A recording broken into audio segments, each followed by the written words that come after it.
प्रधानमंत्री की अपील पर कुछ किसानों ने कहा, सानू नहीं चाहिए मोहि दे 2-2 हजार रुपए, बस कानून रद्द किते जान। शाम होते होते सारे किसान एक हुए और एक सुर में बोले, आओ बैठो और बात करें, यानी कि बात को हाँ हाँ और कानून को ना ना। जिसको लेकर मचा बवाल तो मैं लेकर आया देश का सवाल। नमस्ते, मैं हूं मनीष अवस्थी, हाजिर हूं आपका अपना पसंदीदा डिबेट शो देश का सवाल लेकर। कृषि कानून को वापस लाने की मांग को लेकर अड़े हैं किसान। इस बीच आंदोलन के 31वें दिन बैठकों और चिट्ठियों का दौर चलता रहा।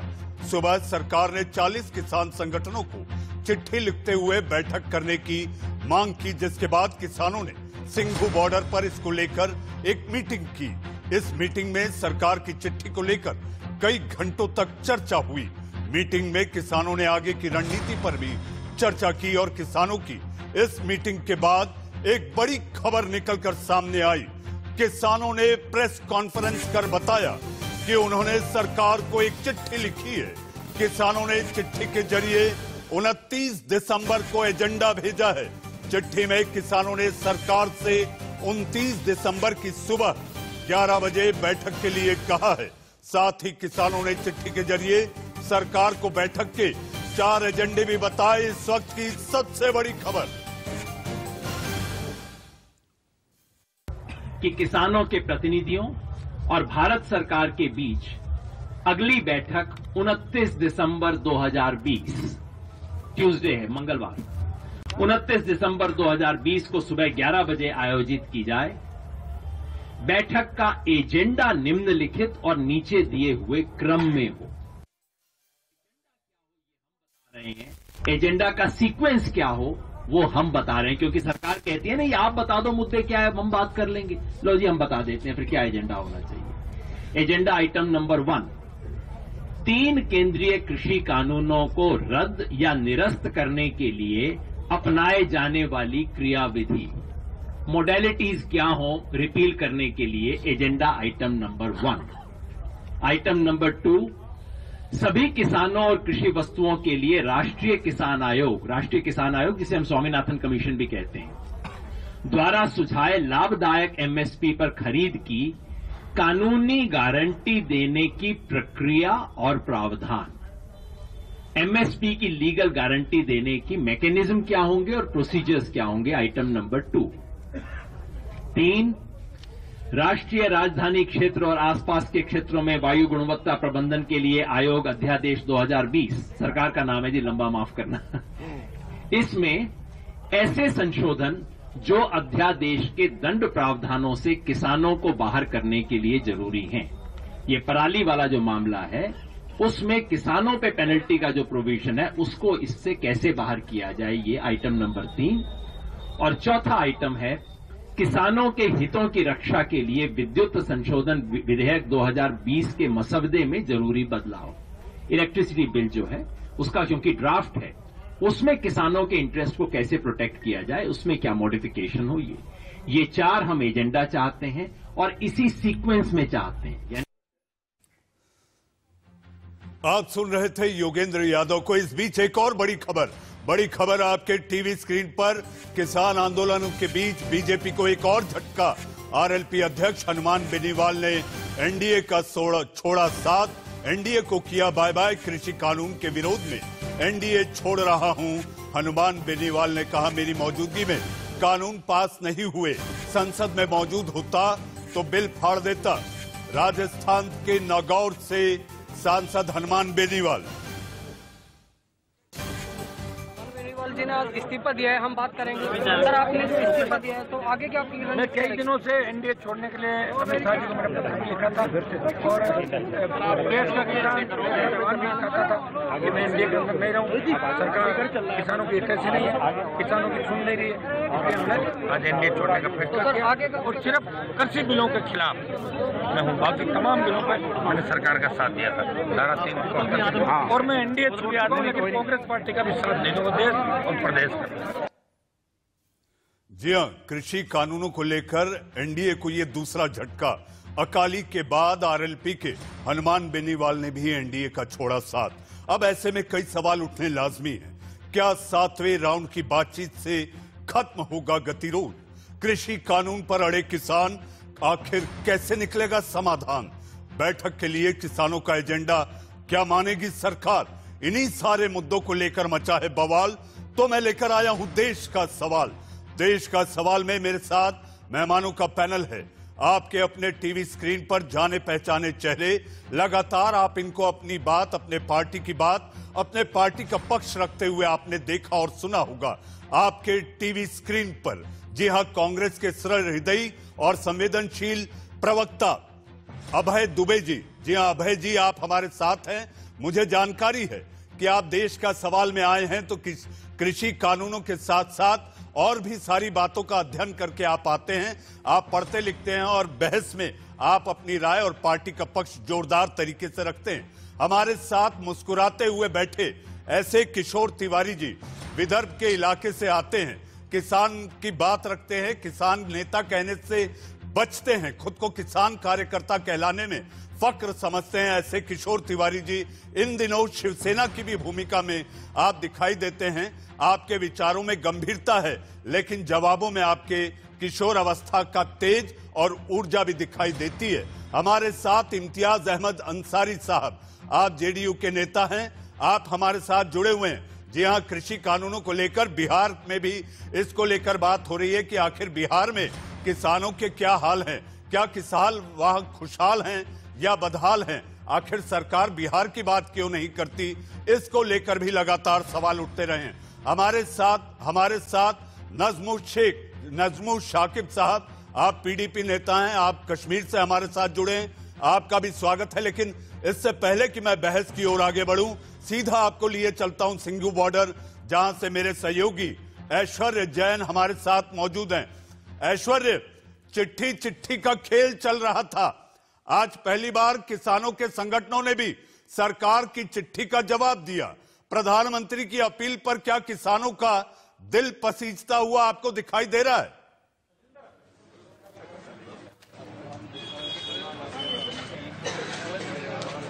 देखिए, लगातार 31वां दिन है आज जब किसान आंदोलन लगातार सिंघू बॉर्डर, टीकरी बॉर्डर और अन्य बॉर्डरों पर चल रहा है। देश के उत्तर भारत में कई जगहों पर चल रहा है। और जिस चिट्ठियों की आप बात कर रहे हैं उसको योगेंद्र यादव ने भी प्रेस कॉन्फ्रेंस में कहा कि ये तो डिप्लोमेसी हो रही है। 1 घंटे में सरकार हमें जवाब दे देती है, लेकिन हम अपनी कमेटी को बिठाते हैं और फिर उसके बाद पूरी बातचीत कर हम उनको जवाब देते हैं। और आज की जो चिट्ठी है उसमें साफ तौर पर 2 संयुक्त किसान मोर्चा की तरफ से कहा गया है कि अब आप ये ना तय करिए कि आप ये बिल को वापस लेंगे या नहीं वापस लेंगे, इसमें क्या अमेंडमेंट्स होंगे, इसमें सीधे तौर पर ये बताइए कि अब वापस लेने की प्रक्रिया क्या होगी, what will be the modalities, आप ये हमें बताइए। किसान नेता हमारे साथ मौजूद है, उत्तर प्रदेश से हैं, आप लगातार केंद्र सरकार से बातचीत करते हुए आए हैं। आज जिस तरीके से प्रेस कॉन्फ्रेंस में साफ 2 आपकी तरफ से कहा गया है कि हम नहीं मानने वाले, हम जब तक ये 3 कृषि कानून वापस नहीं होते हैं तब तक ऐसे ही हम रहेंगे। 29 तारीख को आप आइए, हमसे इस एजेंडा पे बात करिए। कल प्रधानमंत्री जी ने भी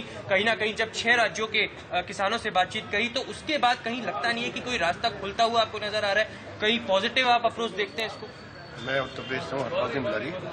मैं आपको स्पष्ट बता दूं, हमने बहुत पहले ये बात साफ कर दी है कि जिस दिन ये बिल लेकर आए हमारे खिलाफ, किसानों के डेड नोट साइन किए इन्होंने, उस दिन आंदोलन स्टार्ट हुआ, उस दिन आंदोलन शुरू हुआ।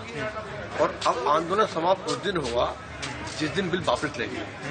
अब ये तारीख सरकार तय करेगी किस दिन बिल वापस लेगी, ठीक है। अब सरकार बार बार डिसाइड करती है कि अमेंडमेंट की बात हम कर रहे हैं। हमने कभी बात नहीं की अमेंडमेंट पर। लास्ट बार जब हमारी हुई थी, हम लोगों ने बहुत 2 कहा था, यस या नो में जवाब देना, बिल वापस लेंगे या नहीं ले रहे, ठीक है, नंबर 1। और एमएसपी जो खरीद गारंटी कानून बनाया, दोनों इशू को लेकर हम आज भी हमारा वही, आज जो संयुक्त मोर्चा से चिट्ठी गई है उसको हमने स्पष्ट किया, एंड हमने फिक्स किया अपना। अब हमें भी बताया कि जो वापस करने की प्रक्रिया है वो शुरू करेंगे या नहीं करेंगे। कल मन की बात भी है, कल प्रधानमंत्री एक बार फिर से देश की जनता को संबोधित करने वाले हैं, किसानों से बातचीत करने वाले हैं। क्या आप लोगों की रणनीति रहने वाली है आगे? जब से प्रधानमंत्री बने हैं ना, तब से मन की बात तो करते आ रहे हैं। एक बार कभी किसी मन की सुनी है? लाखों करोड़ों किसान सड़क पर घूम रहा है, बैठा है बॉर्डरों पे, उसके मन की बात सुने ना वो क्या कह रहा है। कल किसानों से भी तो बात करी थी उन्होंने, कितने राज्यों के किसानों से बात करी। ऐश्वर्या, अगर आप मुझे सुन पा रहे हैं तो सरकार भी शायद खुश होगी कि बड़े लंबे गतिरोध के बाद चिट्ठी आई है, किसानों से चिट्ठी आई है। ऐश्वर्या, आपकी इस तमाम जानकारी और आपने किसान नेता से बात कराई, आपका बहुत बहुत धन्यवाद। हमारे साथ अभय दुबे जी मौजूद हैं, किशोर तिवारी जी हैं, इम्तियाज अंसारी जी हैं और नजमुल शेख हमारे साथ हैं। जी हाँ, हमारे साथ बीजेपी के प्रवक्ता सुदेश वर्मा भी जुड़ेंगे, उनमें थोड़ा वक्त है जुड़ने में। अभय जी, मैं आपके पास सबसे पहले आऊंगा। प्रधानमंत्री जी ने कहा है कि किसानों को लेकर हम बात करने को तैयार हैं। ये लोकतंत्र है, लोकतंत्र में तर्क और तथ्यों पर बात हो तो बेहतर होता है।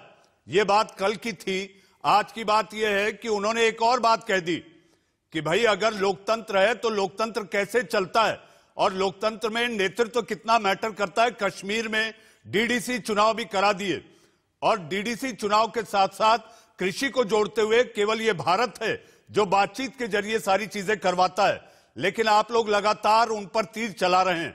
उनका यह आरोप है कि कांग्रेस और कांग्रेस के साथ विपक्ष लगातार किसानों के कंधों पर बंदूक रखकर सियासत कर रहे हैं।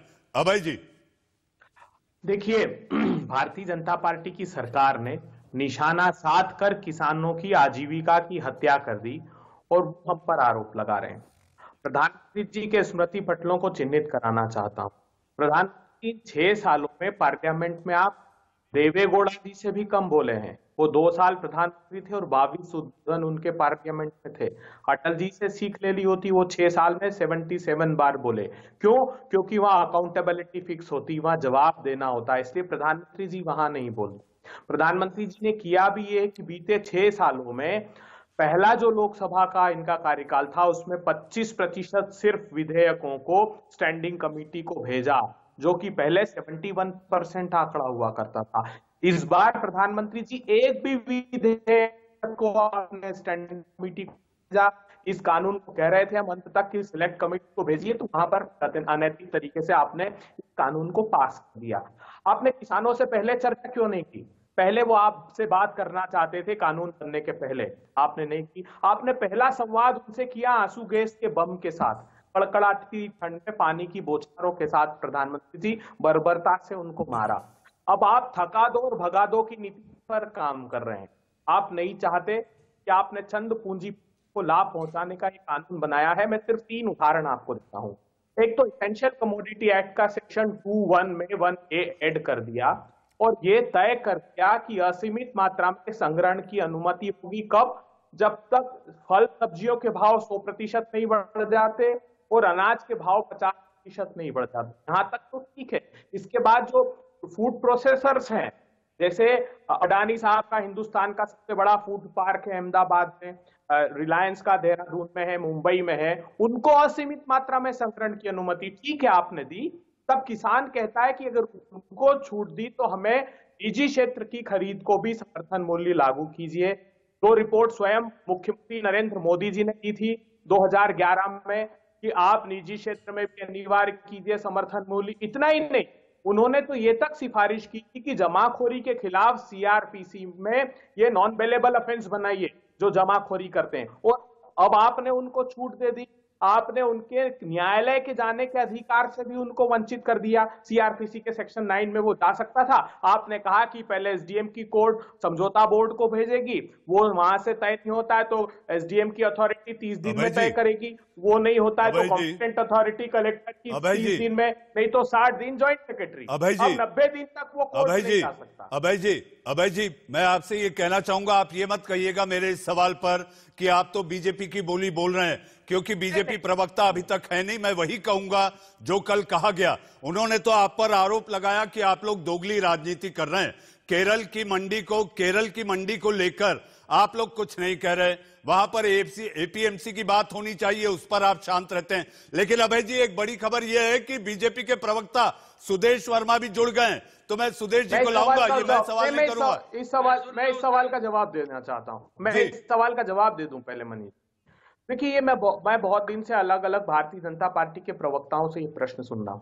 क्या देश के प्रधानमंत्री जी को इस बात की जानकारी नहीं है सिर्फ केरल नहीं है प्रधानमंत्री जी, देश के 6 राज्य हैं जहां पर नॉर्थ ईस्ट का स्टेट है, अंडमान निकोबार केंद्र शासित प्रदेश 6 जगह पर है।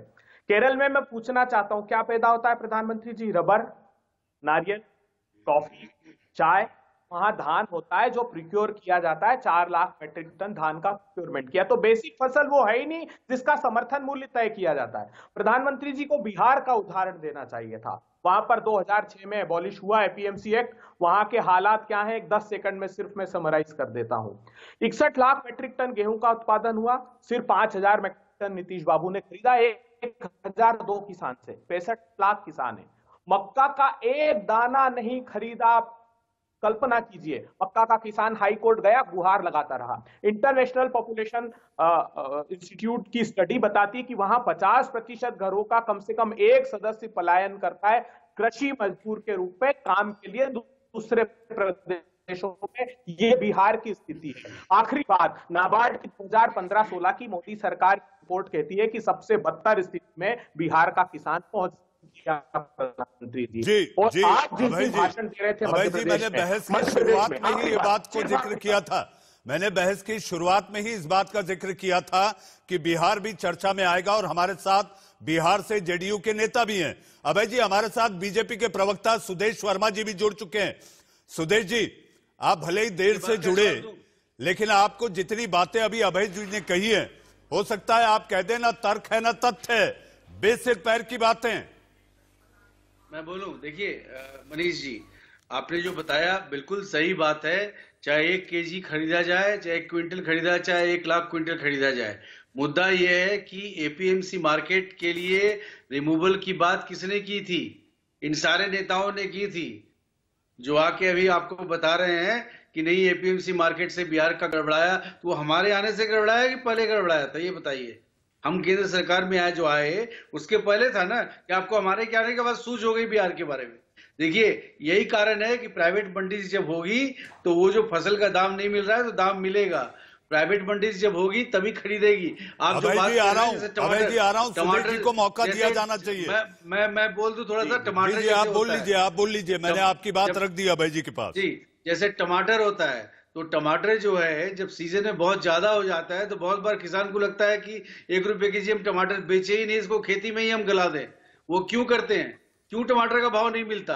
क्योंकि रख रखावन की सुविधा नहीं है। रख रखावन की सुविधा के लिए बहुत बड़े इन्वेस्टमेंट रिक्वायरमेंट है, जो आपने नहीं किया।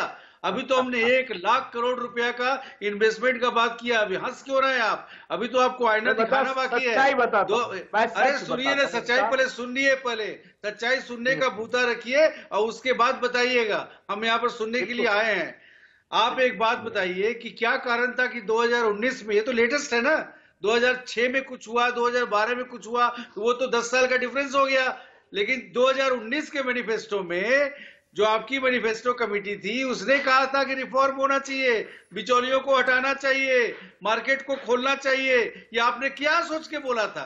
और कैप्टन अमरिंदर सिंह तो उस मैनिफेस्टो कमेटी के मेंबर थे ना। सुदेश जी जवाब ले लेते हैं, मुख्यमंत्री जी जवाब ले लेते हैं, उन्होंने सुदेश जी अभय जी से जवाब ले लेते हैं। स्टेट में सुदेश वर्मा जी, अभय जी जवाब दें और आप अपना सवाल भी पूछ सकते हैं। तो मैं किशोर तिवारी और इम्तियाज अंसारी साहब के पास जाऊं। अभय जी आप अपना जवाब और सवाल दोनों कर लें।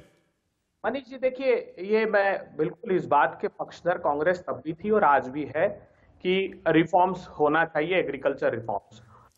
ये 26 जून 2001 को अटल बिहारी वाजपेयी जी ने एक टास्क फोर्स बनाया और ये तय किया गया कि चूंकि एग्रीकल्चर स्टेट लिस्ट में, इसलिए केंद्र सरकार कोई कानून नहीं बनाएगी और 2003 का एक मॉडल एपीएमसी एक्ट दिया।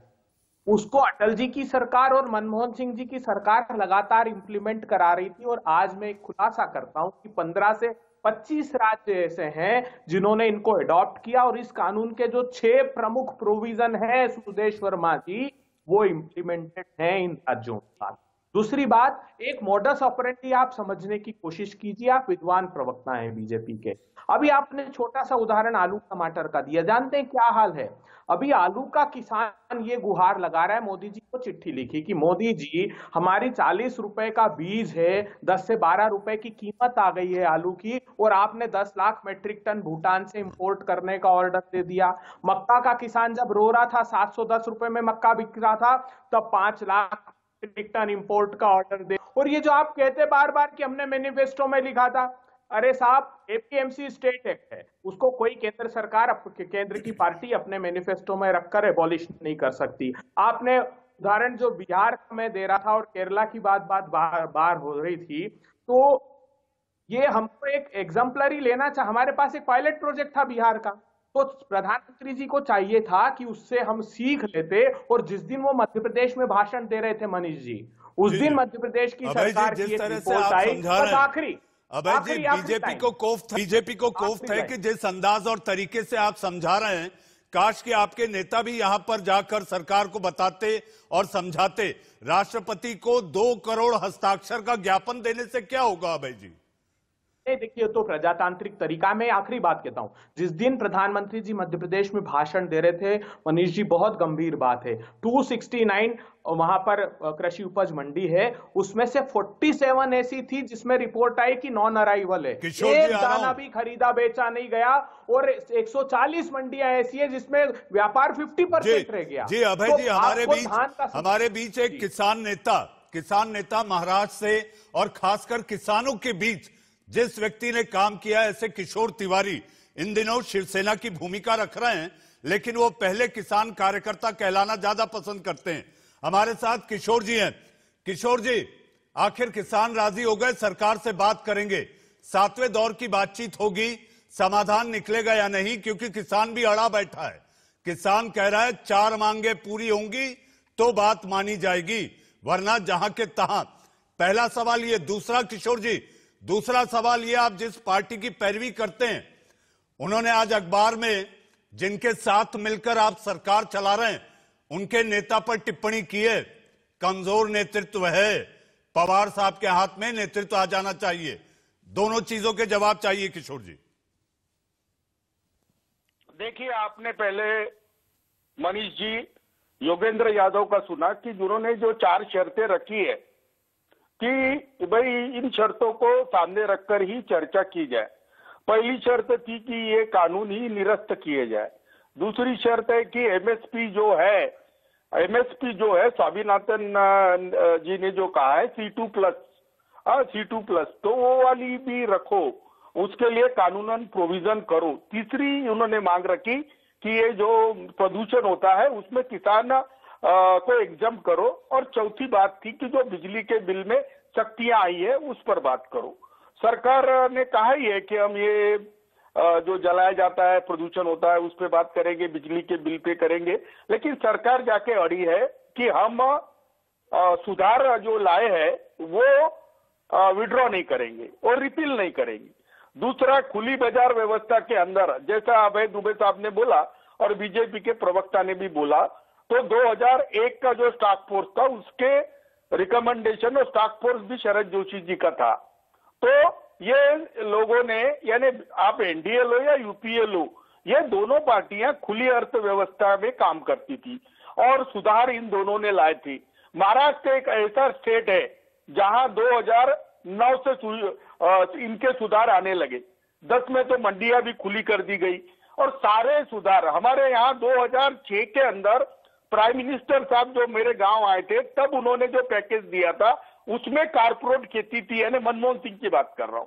तो हमारा महाराष्ट्र ऐसा है कि ये तीनों सुधार हमारे यहाँ आजमाए गए हैं और वो तीनों सुधार आजमाने के बाद ये स्पष्ट हो चुका है कि किसान की आय बढ़ी नहीं है।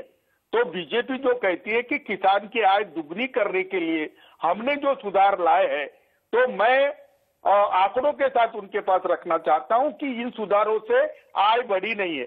अगर आय बढ़ती तो डायरेक्ट इनकम सब्सिडी, यानी जो प्राइम मिनिस्टर कल कह रहे थे ना, किसान सम्मान योजना में मैंने 18,000 करोड़ दिए, ये देने की जरूरत नहीं पड़ती। अब सुधारों में सुधार तो होने चाहिए। खेती कितनी भी महंगी हो जाए, किसान की आमदनी बढ़नी चाहिए। तो मुझे लगता है कि इस डिस्कशन के अंदर प्रकाश सिंह बादल, शरद पवार, कैप्टन मनिंदर सिंह और जो किसान नेता है बड़े बड़े हैं, उनको भी जोड़ना चाहिए, राजकीय पक्ष से जुड़े हुए जी। और सुप्रीम अदालत ने भी कहा है समिति बना दी जानी चाहिए। किशोर जी, सुप्रीम अदालत ने भी कहा है कि समिति बना दी जानी चाहिए। इसके साथ साथ किशोर जी, आपने मेरे दूसरे सवाल का जवाब नहीं दिया। नहीं, हमने देखा है कि बीजेपी का रवैया पिछले बार जब उनको सत्ता मिली तो बहुत ही ज्यादा अप्रजातांत्रिक हो चुका है और अभी विपक्ष उनसे टकरा नहीं रहा है। अब नरेंद्र तोमर इधर तो बात कर रहे हैं लेकिन विपक्ष के नेताओं की खिल्ली उड़ा रहे हैं। प्राइम मिनिस्टर भी कैंपेन रन कर रहे हैं। जी किशोर जी, आप मेरे दूसरे सवाल का जवाब देने से आप बच रहे हैं। आप मेरे दूसरे सवाल का जवाब देने से बच रहे हैं। मैं बोल रहा हूं अभी कई पक्ष है। ये सोच रहे हैं कि आपने बीजेपी के बारे में पूछा है। अब मैं पूछ रहा हूं ना, बता रहा हूं यूपीए के अंदर अभी टीएमसी नहीं है, टीआरएस नहीं है, बीजू जनता दल नहीं है। एक संसद में देखा जाए तो 143 ऐसे सांसद है जो बीजेपी का विरोध करते हैं लेकिन यूपीए में नहीं है और 91 ही सांसद यूपीए में है। अब ऐसे परिस्थिति के अंदर शरद पवार को उनकी कमान दे दी जाए तो मुझे लगता है कि 125 जो बाहर है उनको भी ले लेंगे। जी एक छोटा सा जवाब अभय दुबे जी से ले लेते हैं। आपको दिक्कत हो रहा है? अभय जी आपके सहयोगी है महाराष्ट्र में, आपके सहयोगी है महाराष्ट्र में। अभय जी आपके सहयोगी है किशोर तिवारी, जिस पार्टी की पैरवी करते हैं, कह रहे हैं शरद पवार जी के हाथ में कमान दे देनी चाहिए। यूपीए को लीडरशिप उद्धव जी को क्यों नहीं मिले? प्रजातांत्रिक व्यवस्था में सभी राजनीतिक दलों को अपने विचारों की अभिव्यक्ति की स्वतंत्रता होनी चाहिए। कांग्रेस पार्टी कोई फांसीवादी पार्टी नहीं है जो विचार व्यक्त करने पर भी रोक लगाए। ये लोकतंत्र की खूबसूरती है, वो साथ होकर भी अपने विचार व्यक्त करना चाहिए। बड़ा सवाल देश के सामने ये है कि आज देश देख रहा है कि दृढ़ता से राहुल गांधी जी पूरी दृढ़ता के साथ इस निरंकुश सरकार के साथ, जैसा किशोर तिवारी जी ने कहा कि प्रजातंत्र समाप्त करने वाली सरकार के साथ दृढ़ता से लड़ाई लड़ रहे हैं। पूरा देश देख रहा है, चाहे वो मजदूरों को दर बदर ठोकरें खाने का प्रश्न हो, चाहे आज किसान का, और आज नहीं, ये 2014 में भी जब भूमि के उचित मुआवजा कानून जो सारे राजनीतिक दल मिलकर लाए थे उसके खिलाफ मोदी जी एक के बाद एक अध्यादेश लेकर आए थे, तब भी राहुल गांधी जी ने दृढ़ता से लड़ाई लड़ी और घुटने टेकने पर मजबूर किया भारतीय जनता पार्टी को। आज भी किसानों के आगे घुटने टेकने को सरकार को मजबूर करेंगे सभी राजनीतिक दल। अभय जी, सुदेश वर्मा जी, मैं आऊंगा, मेरा वक्त अब सुर्खियों का हो गया है। मैंने दो मेहमान ऐसे हैं, इम्तियाज अहमद अंसारी साहब और नजमुल शेख, पीढ़े स्तर से बात की और प्रधानमंत्री ने राहुल गांधी के लोकतंत्र वाले सवाल पर जो जवाब दिया है उसके तहत जम्मू कश्मीर में डीडीसी चुनाव लोकतंत्र के नेतृत्व की सबसे बड़ी बहाली और सबसे बड़ी कामयाबी के रूप में देखा जा रहा है। देखिए, सबसे पहले मेरा नाम नजम साकिब है, नजम शेख नहीं। I hope you will correct it next time. Moving on to your questions, लोकतंत्र की जो आज दहाई देते हैं कि हमने जी जम्मू कश्मीर में लोकतंत्र बहाल किया है, डेमोक्रेसी फिर से रेस्टोर की है, इनके वादे और खोखले नारे कहाँ जाते हैं जब 65% ऑफ द पॉपुलेशन जिन्होंने 2014 असेंबली में वोट किया उनका मैंडेट 2018 में डिसॉल्व किया गया, असेंबली को डिसॉल्व किया गया। तो मुझे आगे नहीं पता है कि ये डीडीसी के साथ क्या करेंगे, कब डिसॉल्व करेंगे, ये किसी को नहीं पता है। Number 1 point. नंबर 2 पॉइंट, बात आई फार्म लॉज की। इन्होंने बोला farm laws. Jammu and Kashmir में एक लॉ पास हो गया था 1950s में जिसको बोलते थे बिग लैंडेड एबॉलिशन एक्ट। उस एक्ट में हमारी गारंटी थी जम्मू एंड कश्मीर स्टेट में, रिस्ट्रिक्शंस पुट की गई थी कि 22 एकड़ के अलावा किसी के पास कोई जमीन नहीं रख सकता था। ये इस वजह से रखा गया था तो जो पूंजीपति है वो सारी जमीनें अपने आप अपने पास ही ना हड़पे, ताकि जो गरीब है उनमें इक्वल डिस्ट्रीब्यूशन ऑफ लैंड हो, वेल्थ हो। उस वजह से 8 लाख हमारे जो छोटे किसान हैं, गरीब लोग हैं, उनमें जो है सारी जमीन जो है वो तकसीम हुई थी, डिस्ट्रीब्यूट हुई थी।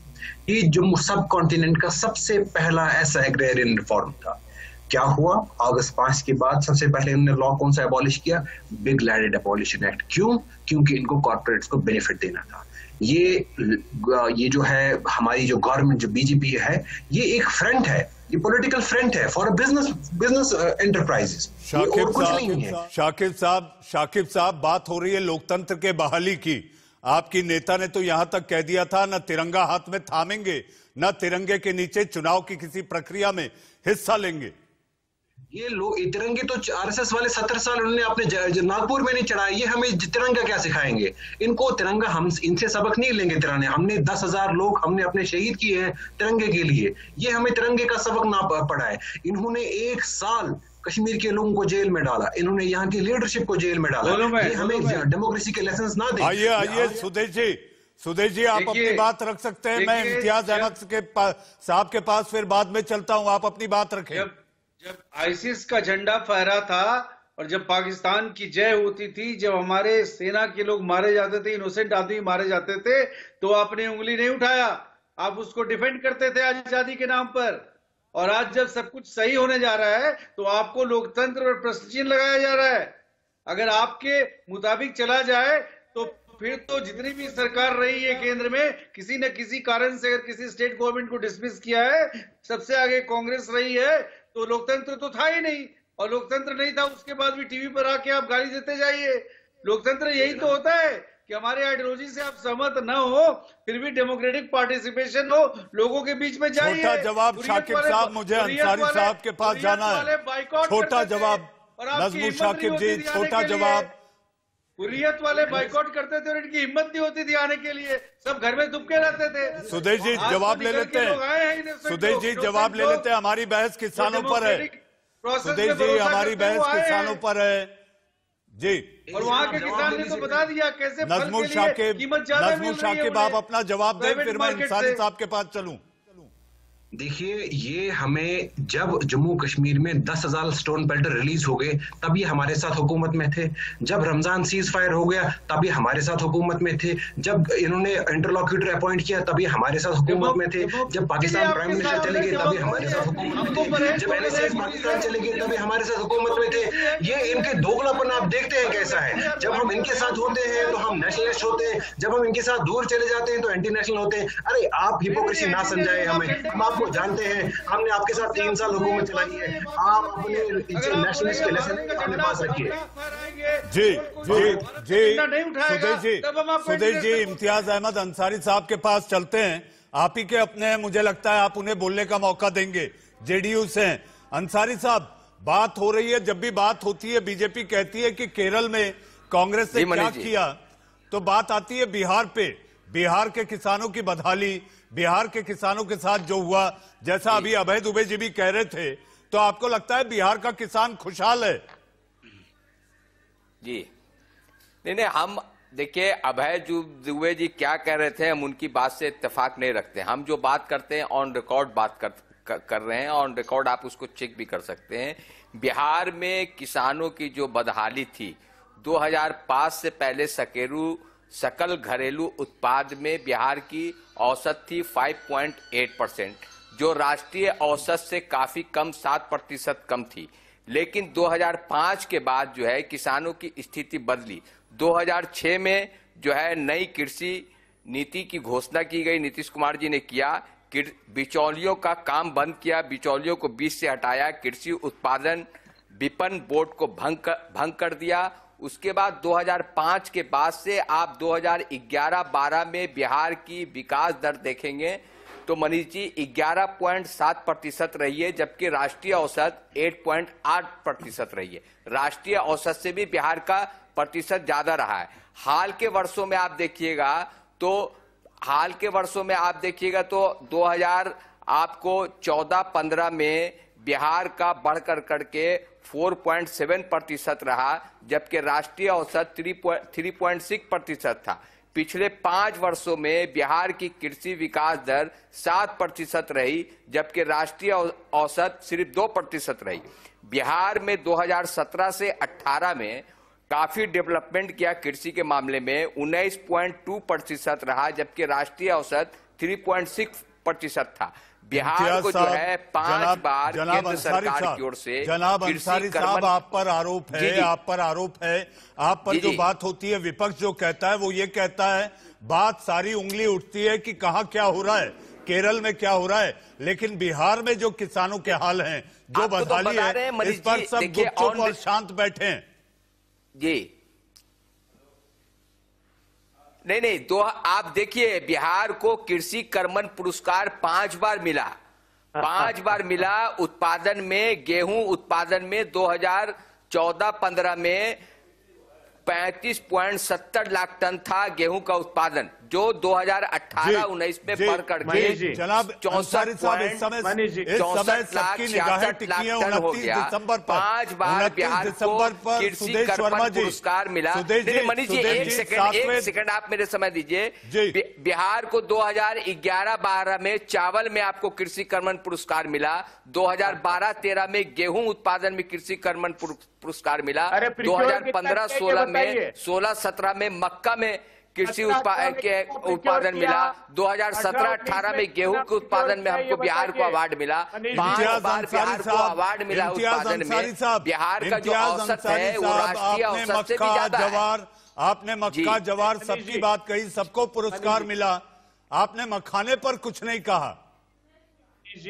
मनीष जी, 9,000 बिहार को मिला ना सर, बिहार को मिला उत्पादन में। जो हमारा औसत है, जो हमारा हमने उत्पादन किया है, वो देखिए ना। किसानों को तो हम हर तरह का टेक्नोलॉजी उपलब्ध कराते हैं, उनको पानी उपलब्ध कराते हैं, उनको सड़क उपलब्ध कराते हैं, उनको डीजल उपलब्ध कराते हैं, उनको बिजली उपलब्ध कराते हैं।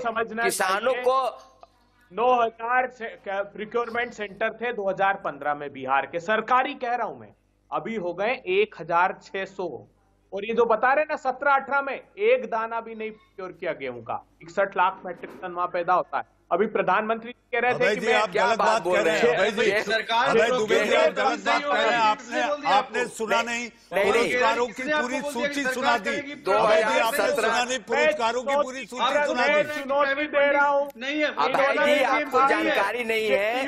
2017-18 में 19.8% बिहार ने उत्पादन किया है, जबकि राष्ट्रीय औसत 3.6% में सबसे बड़ा पुरस्कार होगा उठा के देखिए। आंदोलन का खत्म होना।